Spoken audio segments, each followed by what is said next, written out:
Good morning, Nigeria. Good morning, Africa. Good morning, world. I am Barrister Pink Egbe. Welcome to the Bumper Breakfast Show. Today we have a lot to gist and talk about. But I want to ask, how are you? I hope you're okay. Today's traffic is hell. That's why some of my colleagues they could not make it on time. But we are going to kick off today by congratulating the Nigerian president. You know what I'm saying? It's a double celebration. It was announced that some of the children that were adopted in Niger, they've released them, though we are still waiting for the official announcement. Then the Nigerians helped rescue the Benin Republic president from some of their soldiers that wanted to take over power. So let us read the president's official press release on it. It says President Bola Ahmed Tinubu has commended the gallantry of the Nigerian military on Sunday for responding swiftly to the request by the government of Benin Republic to save its 35-year-old democracy from coup plotters who struck at dawn.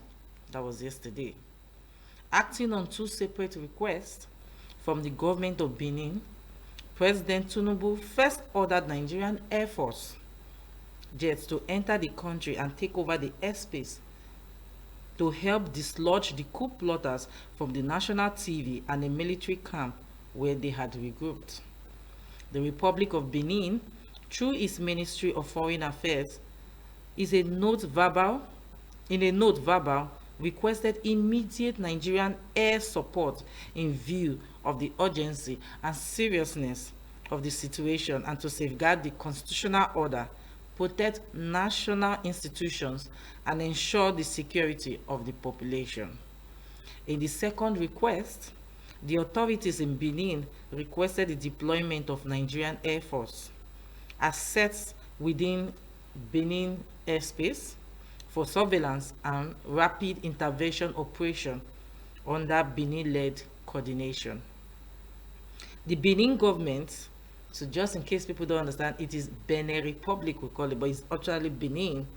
So the Benin government also requested Nigeria ground forces strictly for missions approached by the Beninese Command Authority to support of the protection of constitutional institutions and the containment of armed groups. Nigerian Chief of Defense Staff General Olufemi Oluyede said all requests have been fulfilled with Nigerian ground forces now in Benin. Ours is to comply with the order of command, Commander-in-Chief of our armed forces, which is the President of the Nigerian, which is President Tinubu. He said, constitutional order was upended in the Republic of Benin, Nigeria's neighbor, when some soldiers led by Colonel Pascal Tigri announced a coup on Sunday morning. The putschis seized the national TV and claimed they had toppled President Patrice Talon and suspended all democratic institutions. It took some hours before the government, loyal forces, assisted by Nigeria, took control and flushed out the coup plotters from the national TV. In his remarks, after the restoration of the democratic and constitutional order, President Tinubu saluted the Nigerian president. I will do the same. I salute the Nigerian army too for standing firm as a protector and defender of democracy. Today, the Nigerian Armed Forces stood gallantly as a defender and protector of constitutional order in the Republic of Benin on the invitation of the government. Our armed forces acted within the ambit of the ECOWAS protocol on democratic and good governance. They have helped stabilize a neighboring country and have made us proud of their commitment to sustaining our democratic values and deals since 1999. Nigeria stands firmly with the government and people of the Republic of Benin. Signed, Bayo Onanuga, Special Advisor to the President, Information and Strategies. I want to clap for our Nigerian army. This is what we know them for. They are always ready to help. They are always ready to do their job, and guess what? They do it gallantly. And that's why people are wondering, when it's happening here in Nigeria, how come it's not happening like that? But everything was like action film. You know, there was 2 requests from the Benin Republic president. The first one was our Nigerian Air Force. So I'm just picturing the film. Where are all the Nigerian movie producers? What's going on? This movie must be acted. First of all, 2 requests. First of all, the Air Force, right? They took over the airspace in Benin Republic. The second request was the ground. Oh my God, this is a movie. This is a movie that must be acted. But like the president said, we should respect our army, because what they are facing is not easy. They left their family. They try to protect us. And they also go outside Nigeria and even make us proud. This act alone yesterday shows that we are able to handle our own country. But because of the way we have a lot of saboteurs in Nigeria, and that was what I would say, we, the citizens of Nigeria, should also help the Nigerian army for them to help us too. So it's not everything about them. It's about us too. We should help them, give them adequate information, and they will act on it. Oh, come on. That is the action movie. We should clap for them. So let me quickly move over to the next one, which is FG release 100 of pupils adopted in Niger State. Let me establish the story. This is coming from the Punch online. So the federal government has secured the release of 100 pupils adopted from St. Mary's Private Catholic Primary and Secondary School, Papiri, in the Aguara local government area of Niger State. The developments was reported by a TV station and various TV stations on Sunday, though federal authorities were yet to issue an official statement as of press time. Gunmen had attacked the remote community on November 21st, 2025, storming the school around 2 a.m. on motorbikes and operating for nearly 3 hours. They adopted 313 people, including 303 students and 12 teachers. About 50 pupils managed to escape within the first 24 hours and were reunited with their families, leaving 265 victims in captivity. Immediately after the attack, security agencies, including police tactical units and military forces, were deployed to the area, and operations were launched to comb nearby forests for the abductees. The incident is one of the latest in a rising trend of kidnappings of school children in Nigeria. In Kebbi State, on November 17, 2025, gunmen stormed the government girls' school, comprehensive secondary school in Maga. They call it Dankowa Wasagu local government, abducting 25 girls and killing the vice principal. Meanwhile, in Kwara State and other parts of north-central Nigeria, insecurity has deepened, purporting state authorities to shut down several schools and review security protocols after related attacks and threats. This is a serious issue. I want people to pay attention that if you keep giving information to this set of people, you are actually killing we, the people of Nigeria. You should not be a saboteur. This is heartbreaking, and I'm happy. I'm waiting for the official press release from the government, but I'm happy. At least there's a sign of relief that these children, they've been released. So thank God for that. So let me quickly move over to another topic, which is ADC to join local contractors, pensioners in protest, condemns federal government's debt. So let me establish the story. The African Democratic Congress, ADC, on Sunday said it is prepared to join the ongoing protest by local contractors and pensioners across the country if the federal government fails to respond to their plight. In a statement signed by its National Publicity Secretary, Malam Bolaji Abdullahi, the party condemned the federal government over his staggering debts to indigenous contractors and federal pensioners, saying it is a clear sign that the APC government does not care about the suffering of ordinary Nigerians. The statement read, in quote, "The ADC is deeply concerned by the plight of indigenous contractors who, for several weeks, have camped at the Federal Ministry of Finance and with coffins demanding to be paid for the work they have done." We also stand in strong solidarity with the pensioners who are now threatening to march naked in protest if the federal government fails to pay what it owes them in long arrears of pension. It will be disastrous if naked people start walking on our streets. Please, government should not let it get to this stage. And the quote continues, "No serious government allows things to deteriorate to the point where citizens must resort to coffins and naked protests before they are taken seriously." Please, the government should not allow it to get to that point. But this only further confirms that the APC government is insensitive and does not care about the damage that their actions or inactions do to the country's image, and more importantly, to the livelihood of ordinary citizens. What makes this even more troubling is that the same government responsible for this embarrassment keeps boasting about meeting and surpassing revenue targets.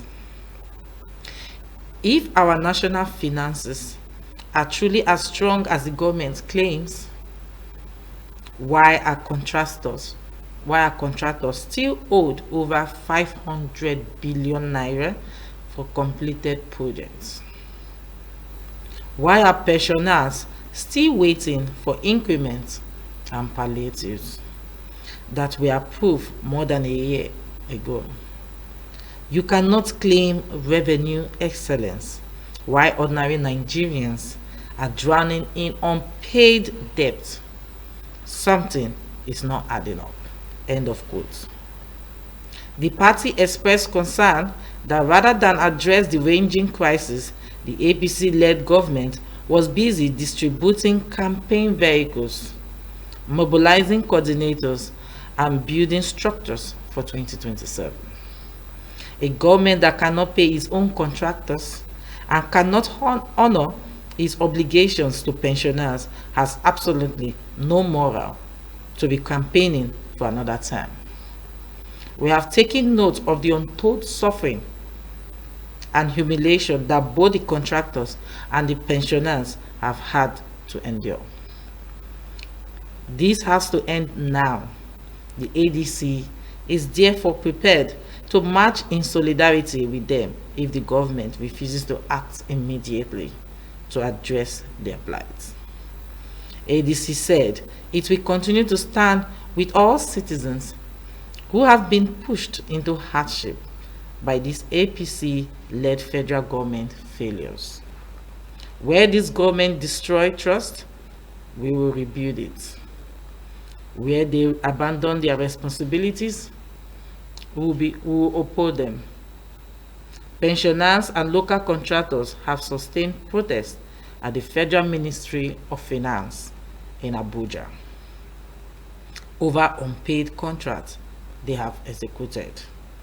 The contractors have also vowed to continue to draw public and international attention to their plight, arguing that they took bank loans to execute those contracts and federal government refused to pay them, have forced most of them into bankruptcy.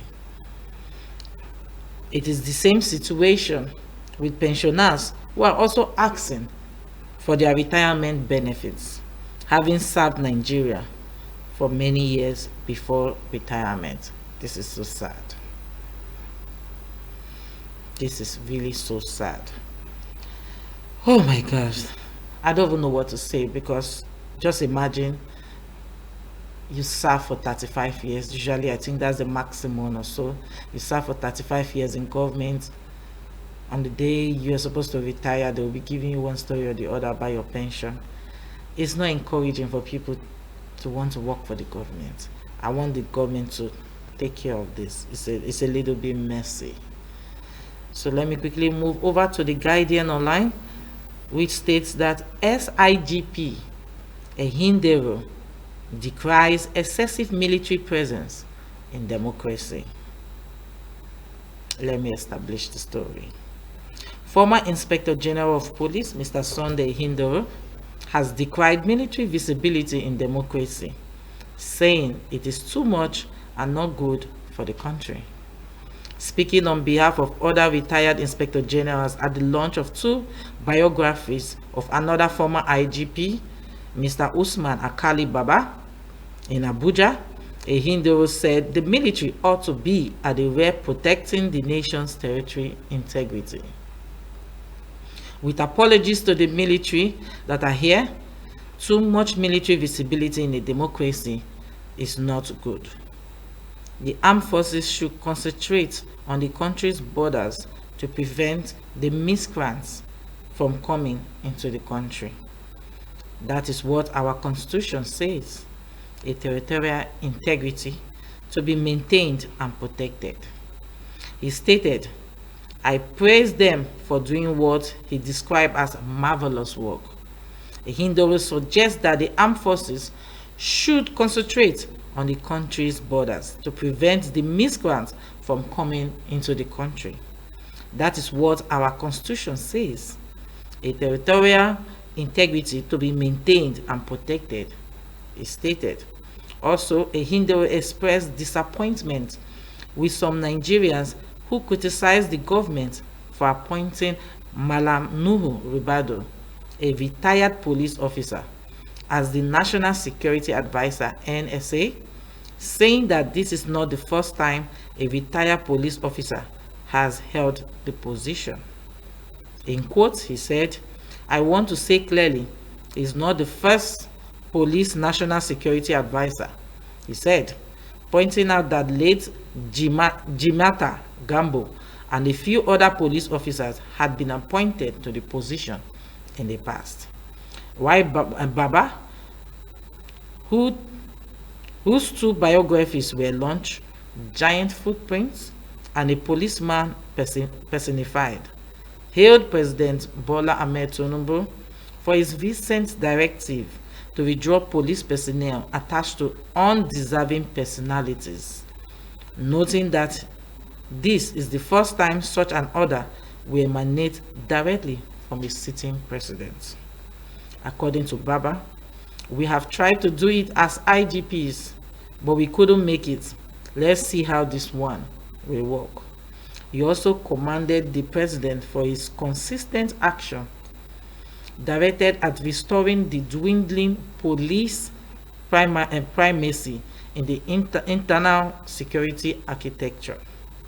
On his biographies, he noted that knowledge is power, while experience is strength, adding that knowledge and experience held back by those who acquired them was not good. If you hide knowledge and experience, we shouldn't forgive you. Knowledge is not what you know, and is not even who you know.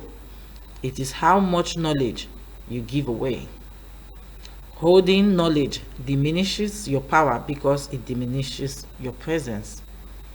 In quotes, he said, my life and career are both sliced with experiences that could enrich knowledge, particularly on law enforcement and internal security. And on this day, to the glory of God Almighty, I am excited that I have fulfilled the cardinal goal that inspired the biographies, which is to document and share my experience towards enriching knowledge.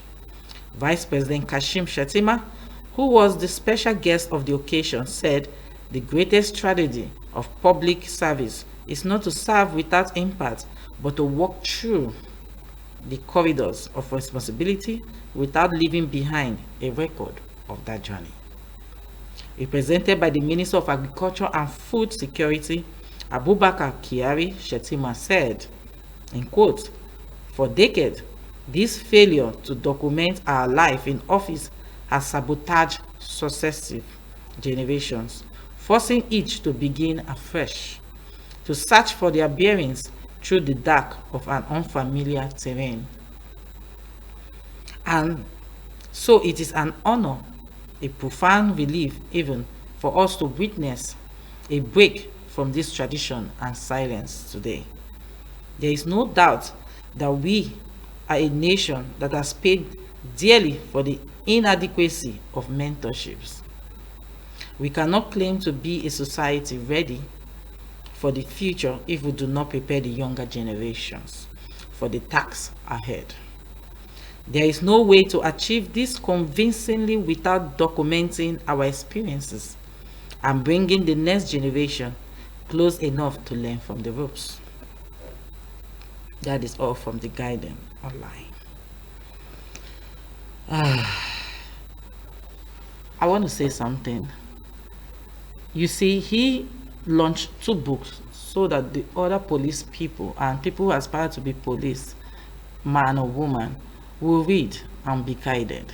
I think this is a good idea, because sometimes when you don't share your experience, people might not understand how difficult and how sensitive such profession is. Going back to IGP Ehindo, who decries that there's a lot of soldiers around, I think he's making sense. Our borders, apart from the immigration, they also need someone to mount there with the immigration officer, who are actually armed too, so that they can help stop insurgency. We'll go on a quick break. By the time we come back, we'll review the papers.